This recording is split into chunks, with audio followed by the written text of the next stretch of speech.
Jakarta, AFP. Indonesia's president has started beaming a hologram of himself to reach voters in key battleground provinces as he shuttles around the Southeast Asian archipelago ahead of national polls. Mr. Joko Widodo, running for re-election in the world's third biggest democracy, has a tight schedule, so he and his vice-presidential running mate are projecting three-dimensional images of themselves at some campaign rallies, his team said. The high-tech campaign launched this week and is targeting the heavily populated provinces of West, Central and East Java, seen as key sources of support. More than 190 million people are registered to vote on April 17, with thousands running for seats in parliament and local councils across Indonesia, the world's biggest Muslim-majority nation. Like the candidate himself, Mr. Joko's life-sized hologram will keep moving across the Southeast Asian nation in the coming weeks.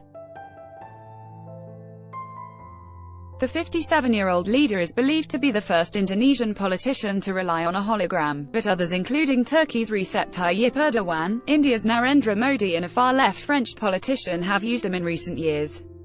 Dressed casually in a white long-sleeved shirt, jeans and sneakers, the hologram pitches Mr. Joko's economic record.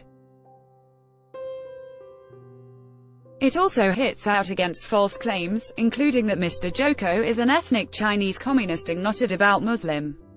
Indonesia has been battling a wave of fake news and misinformation campaigns online in the lead-up to the polls.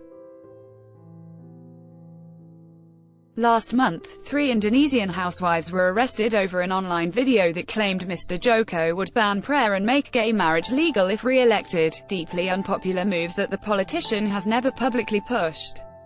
"I assure you it's all slander, lies. Don't believe it," his hologram said. "We must fight against it, explain this to those who do believe it."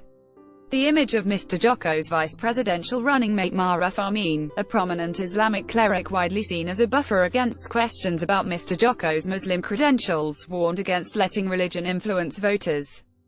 "Islam has become a political commodity," the hologram said. "Verses from the Quran are being used for political purposes.